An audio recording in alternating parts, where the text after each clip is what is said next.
यह चर्चा कर रहे हैं कि हमारी युवा पीढ़ी कुछ शब्दों से बहुत कंफ्यूजन में है। उनको समझ में नहीं आता है कि एक तरफ अभिज्ञान शाकुंतलम जैसी पुस्तक में दुष्यंत और शकुंतला का प्रेम पढ़ाया जाता है, लेकिन दूसरी तरफ जब वे स्वयं दुष्यंत और शकुंतला को जीवन में उतारते हैं तो यही समाज उनके सामने में कई चुनौतियां पेश करता है। अब एक तरफ भारतीय संस्कृति के पहरेदार इस बात का ख्याल रखते हैं कि लड़के और लड़कियां आपस में कहीं भी मिल नहीं पाए, मर्यादा रखें, तो दूसरी तरफ पूरा विश्व एक हुआ जा रहा है और व्यक्ति समाज के बंधनों से ऊपर उठ स्वतंत्रता की ओर ज्यादा से ज्यादा बढ़ता जा रहा है। व्यक्तिवाद ज्यादा से ज्यादा प्रखर होता जा रहा है। ऐसी परिस्थिति में सरल शब्दों में अपने युवा पीढ़ी को सरस ढंग से कुछ बातें समझाने की है। इलू इलू गाना बहुत पॉपुलर हुआ है, जिसका अर्थ पूरा है आई लव यू। और लव शब्द ऐसा है कि कहीं भी तुमको सुनने को मिल जाए, पढ़ने को मिल जाए, तो चेहरे पर जो एक भाव आता है वह भाव यह बताता है कि इस शब्द के साथ कुछ हम असहज हैं। पश्चिमी संस्कृति में लव शब्द है। संस्कृत में एक लव धातु है। लव का मतलब होता है पाना। पश्चिमी संस्कृति में जो लव है यह इसी प्रकार के पाने की बात करता है। पाना, किसी वस्तु को पाना तो ठीक है, लेकिन जब यह बात व्यक्ति को पाने की हो जाती है तो लव शब्द बहुत परेशानी खड़ी करता है। भारतीय संस्कृति या पूर्वी संस्कृति में जो प्रेम शब्द है वह पाने की बात नहीं करता है, वह देने की बात करता है, देने की बात करता है। पश्चिमी संस्कृति में आई लव यू, आई और यू के बीच में लव शब्द है। एक संबंध है, एक संबंध। पूर्वी संस्कृति में, भारतीय संस्कृति में प्रेम संबंध से ज्यादा हृदय की एक स्थिति है। आप प्रेम पूर्ण हो गए। संबंध से ज्यादा हमारी संस्कृति ने उसको हृदय की स्थिति के रूप में देखा है।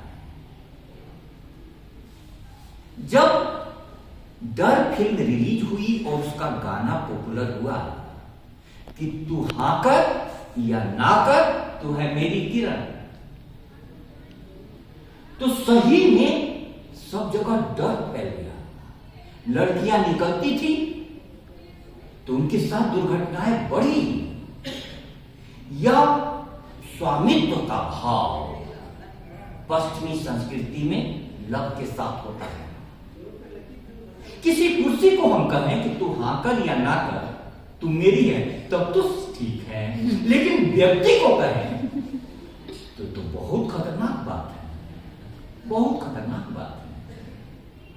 तो व्यक्ति के साथ हम जो व्यवहार भारतीय संस्कृति में होता है स्वामित्व का नहीं होता है, समर्पण का होता है। इसलिए कबीर साहब ने कहा कि प्रेम गली अति साकरी, तामे दो न समान। प्रेम की गली अत्यंत सक्रिय है, वहां दो तो समा ही नहीं सकते। राजा प्रजा यही रुचे, शीश दे ले जाए। शीश देने का मतलब समर्पण। राजा को भी प्रेम करना है तो शीश चढ़ाना होगा, प्रजा को भी प्रेम करना है तो शीश चढ़ाना, समर्पण करना, समर्पण करना होगा। ये प्रेम के प्रति दृष्टिकोण भारतीय संस्कृति का अनूठा है, भारतीय संस्कृति का अनूठा है।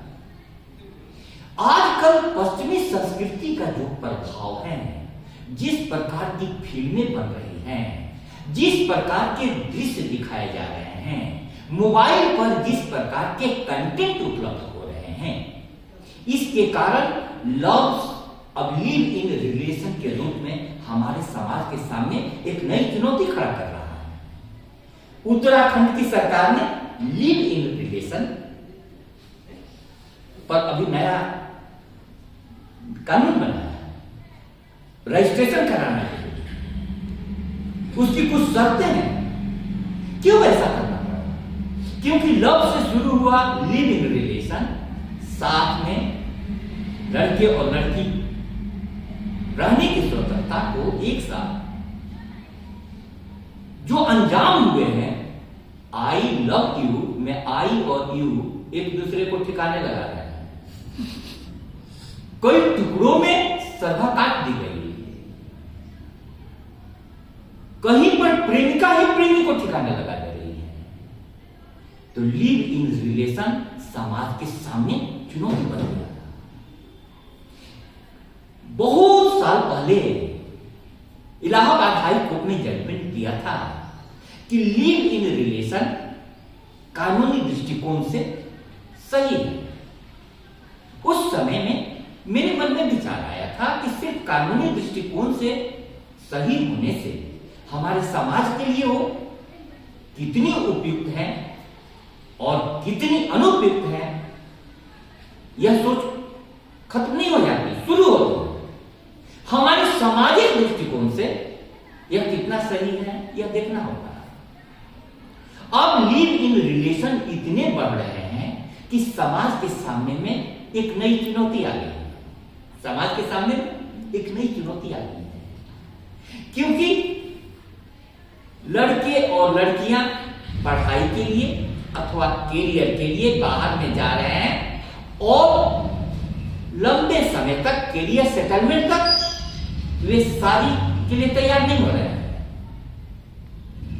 शादी के लिए तैयार नहीं होते तो निश्चित रूप से लिव इन रिलेशन बढ़ेगा।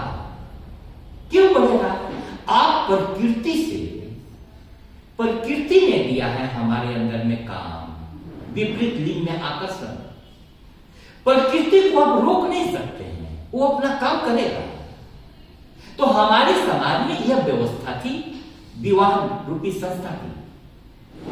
एक दूसरे के प्रति सामाजिक दायरे में बनकर आप अपने संबंध को निभाएं।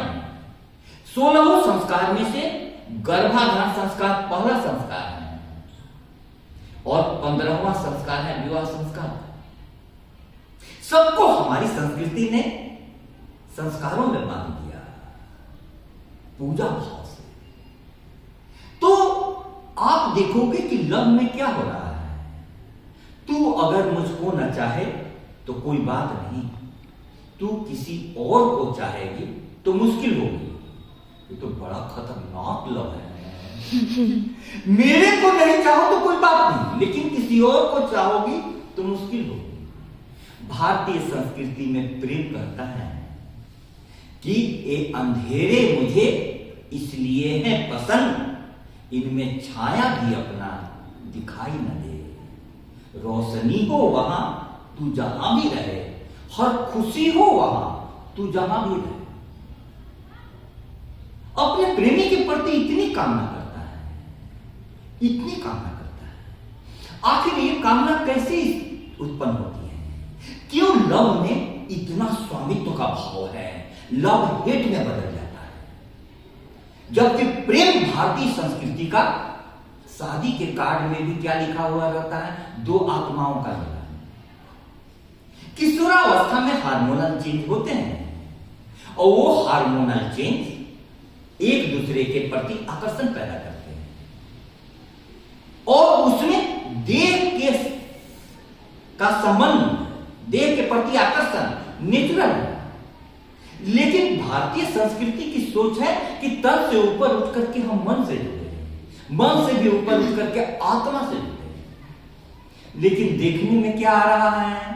बाजारवाद के प्रभाव के कारण और पूरी तरह से जो कुछ दिखाए जा रहे हैं, हमारी युवा पीढ़ी के मन में जो कुछ हो रहा है उसमें लव एकदम घृणा के रूप में प्रकट हो रहा है। नहीं तो इतनी, और उसके कारण बदनाम हो रहा है प्रेम। समाचार पत्र छापते हैं कि प्रेमी ने प्रेमिका को ठिकाने लगा दिया, प्रेमिका ने प्रेमी का कत्ल कर दिया। इनका मिक्सिंग नहीं होना चाहिए। लव कुछ और है, प्रेम कुछ और है। इस बात को जानना होगा। क्यों मैं कह रहा हूं कि लव कुछ और है, प्रेम कुछ और है? सिर्फ शरीर पर रुक जाए तो कीचड़ से कोई भी गंदा हो जाएगा, लेकिन कीचड़ में ही कमल खिलता है। भारतीय संस्कृति की सोच है कीचड़ में ही कमल खिलता है। लेकिन कीचड़ से थोड़ा ऊपर उठकर, देह से थोड़ा ऊपर उठकर मन, मन से ऊपर उठ करके आत्मा, आत्मा की ऊंचाई तक जाने के लिए, आत्मा की ऊंचाई तक जाने के लिए तो ये जो अश्लील साइट्स, हिंसक साइट्स युवाओं को दूसरी तरफ ले जा रहे हैं, जिनके कारण संबंध बहुत प्रभावित हो रहे हैं। हर माता पिता की यही चुनौती है कि बच्चों को कैसे समझाया जाए। लेकिन मां बाप समझाने का काम नहीं करते, वो और रोकने का काम करते हैं। और मैंने संस्कृत का श्लोक बताया था, संगात संजायते कामा, संग से काम उत्पन्न होता है, कामात क्रोधो परिजायते, और काम से क्रोध उत्पन्न, क्रोधात् भवति सन्मोह, सन्मोहात् स्मृति विभ्रमा, स्मृति भ्रंशात् बुद्धिनाशो, बुद्धिनाशात् प्रणश्यते। तो आप जबरदस्ती रोकिएगा, बच्चे को समझाइए। वो कहीं अपने दोस्त से मिलने जा रहा है, बॉयफ्रेंड या गर्लफ्रेंड से, तो आपको गार्जियन को भी समझ होनी चाहिए कि वो समझाए कि क्या है, इसमें क्या सावधानियां रखनी है, इस संबंध को कैसे ऊंचाइयां प्राप्त करें। लेकिन करते क्या है माता पिता? जब से तुमसे प्यार हुआ है, दुश्मन सब संसार हुआ है। गली गली देती है गाली, हर बातायन व्यंग सुनाता, हर कोई अब पथ पर चलते अंगुली से मुझको दिखलाता।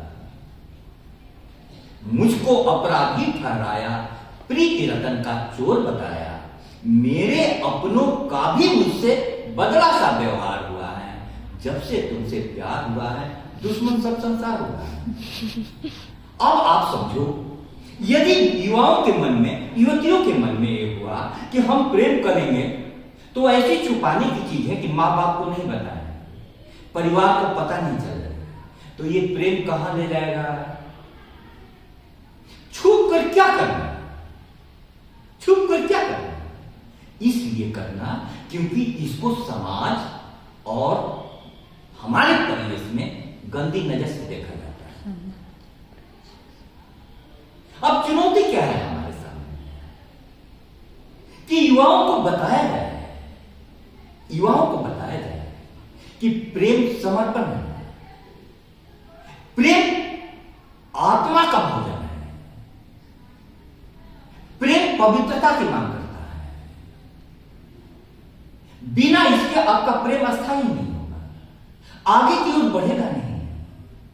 हमारी संस्कृति कहती है कि प्रेम से आगे प्रार्थना है और प्रार्थना से फिर परमात्मा मिलता है। लेकिन यदि व्यक्ति लव के रूप में जो फिल्में दिखाई जा रही हैं, उन फिल्मों में लड़कियों पर जो गाने बनाए जा रहे हैं, वे गाने क्या करते हैं? लड़की को सिर्फ शरीर के रूप में प्रस्तुत करते हैं। तू चीज बड़ी है, मस्त मस्त, ये क्या है? लड़की सिर्फ शरीर है, उसमें भी चेतना है, लड़के में भी चेतना है, उसमें भी आत्मा है, लड़के में भी आत्मा है। आत्माओं के प्रति भी तो आकर्षण हो सकता है, तो इसको ऊपर बढ़ाने की जरूरत है। हमारी संस्कृति में प्रेम का लक्षण बताया गया है कि कैसे पहचानिएगा।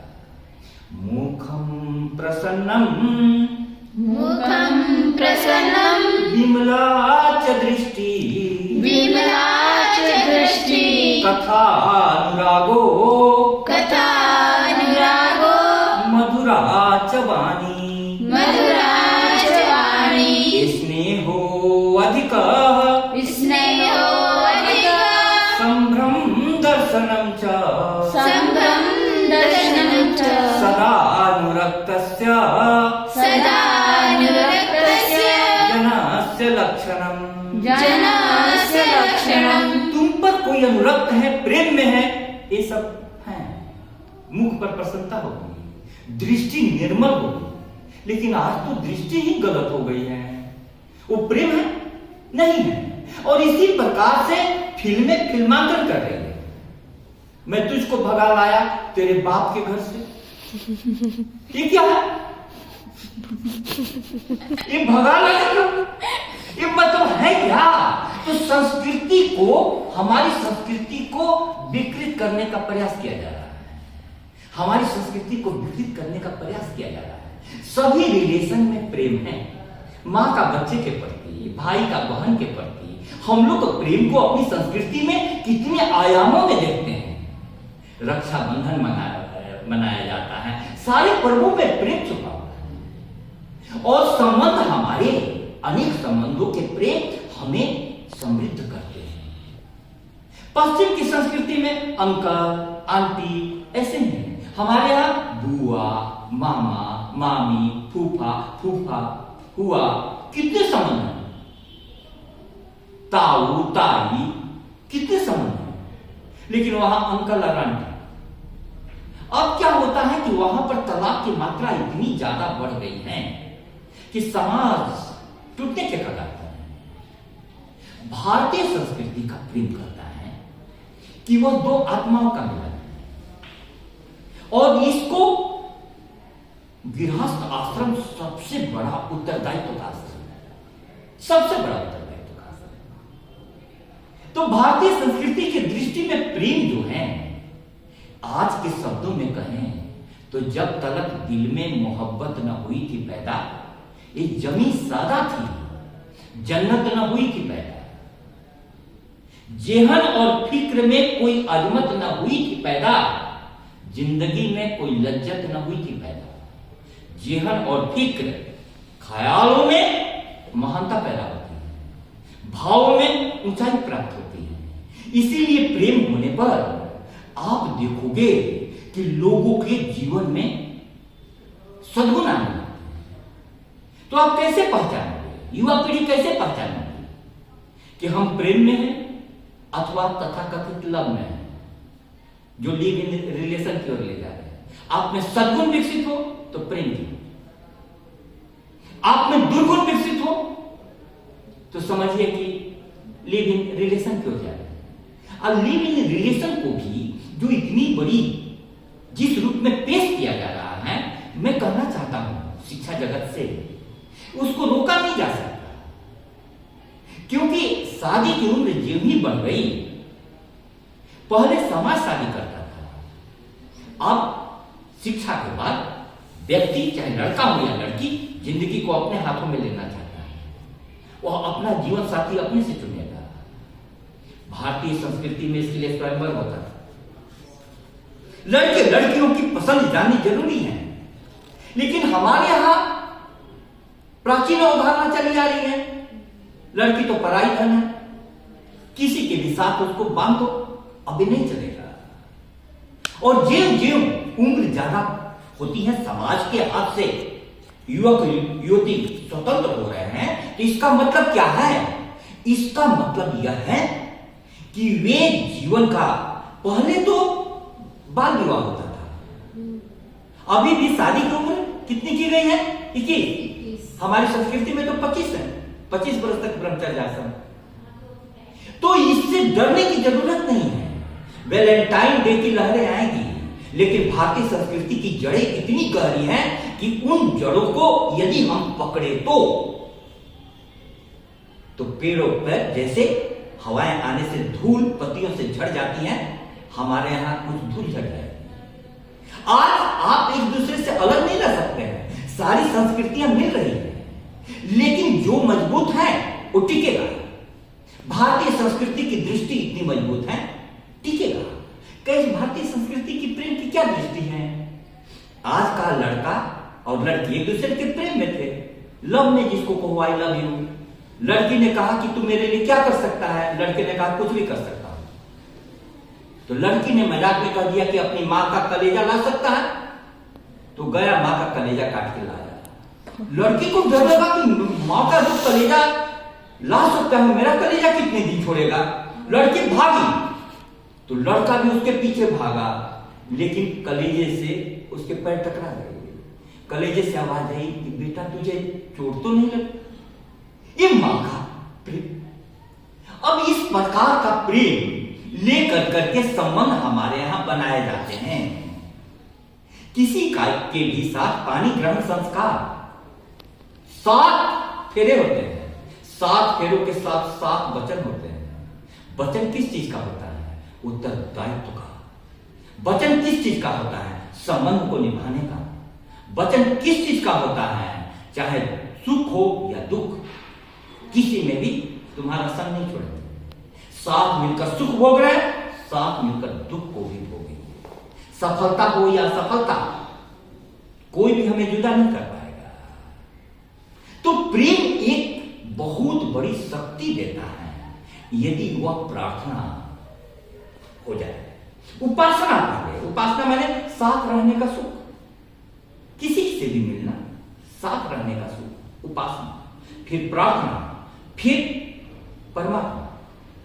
प्रार्थना से फिर परमात्मा। यदि प्रेम ऊंचाइयों की ओर नहीं ले जा रहा है तो तुम निश्चित रूप में गलत रास्ते पर हो। यदि दुर्गुण की ओर बढ़ रहे हो तो तुम कुछ और कर रहे हो। प्रेम नाम है, इसीलिए प्रेम नाम का उपयोग सब जगह नहीं किया जाना चाहिए। मेरी तो इतनी ही विनती है, सभी कोई प्रेम को समझने का प्रयास करें। प्रेम शब्द भारतीय संस्कृति का बहुत अनमोल शब्द है और यह शब्द जीवन इसके बिना बहुत सूना हो जाएगा। यदि कुछ गंदगियां आ रही हैं तो सोना बचेगा, कचरा जल जाएगा। जो दुर्गुण है वो बचेंगे नहीं बचेंगे। क्यों? खत्म हो जाएंगे। दुर्गुण में जान ही नहीं होता। सद्गुण बचेंगे, लेकिन उसके लिए समझ विकसित करनी होगी हमारी युवा पीढ़ी और हमारा समाज प्रेम के बारे में समझे और युवाओं को, युवतियों को समझावे। वे भी समझे कि हम कितने बड़े उत्तरदायित्व की ओर बढ़ रहे हैं। हृदय में प्रेम का भाव उत्पन्न हुआ तो एक दूसरे की चिंता होती है। हमारी संस्कृति का प्रेम किसी का हमें कि तू भूल भी जाए तो ये हक है तुमको। मेरी तो बात नहीं कुछ और है, मैंने तो मोहब्बत की है। प्रेम में रहने वाला आदमी हमेशा धनी होगा और जो लव है, पानी की भावना है, वो हमेशा दरिद्र होगा। इसीलिए तुम ऐसे गाने सुनती होगी, दे दे प्यार दे प्यार दे प्यार दे। भारतीय संस्कृति का गाना ही नहीं है। भारतीय संस्कृति का गाना है, भारतीय संस्कृति की सोच ही नहीं है। तो ऐसे गीत लिखे जाने चाहिए जिससे प्रेम, भारतीय संस्कृति का प्रेम जगे। तुम नश्वर हो तो भावों में अमृत तो कहां से लाओगे? तुम प्यार नहीं कर पाओगे, तुम प्यार नहीं कर पाओगे। पथरीली है यह प्रेम डगर, कोमलतम जग के नारी नर। कुछ पहले ही दम तोड़ गए, कुछ बैठ गए थोड़ा चलकर। प्रियतम इस पथ में पाँव न दो, चलते चलते थक जाओगे। तुम प्यार नहीं कर पाओगे, तुम प्यार नहीं कर पाओगे। क्यों? तुमको प्रेम यदि माता पिता से हो तो कॉलेज में पढ़ाई अच्छे से करोगे। प्रेम यदि अपने संबंधों में हो तो हर जगह जहां जाओगे उत्तरदायित्व का बोध रहेगा, कर्तव्य का बोध रहेगा। और प्रेम तुम्हारे व्यक्तित्व में नई नई ऊंचाइयां देते रहेगा। परमात्मा से मैं प्रार्थना करता हूं कि यह प्रेम की समझ सभी में अच्छी प्रकार से विकसित हो, और खासकर हमारी युवा पीढ़ी, चाहे वो लड़का हो या लड़की, जो उनमें चेंज आ रहे हैं, परिवर्तन आ रहे हैं, और पश्चिमी संस्कृति के प्रभाव में लिव इन रिलेशन जो जिस रूप में आ रहा उस रूप में नहीं आए। साथ में रहना, साथ में पढ़ना, भारतीय संस्कृति के विश्वविद्यालयों में लड़के और लड़कियां शास्त्र करते थे। क्या ऊंचाइयां? तो हमको उन दिव्य आत्माओं को याद करना चाहिए जिन्होंने प्रेम में पढ़ करके भी अपने प्रेम को ऊंचाइयां दी। बहुत बहुत धन्यवाद।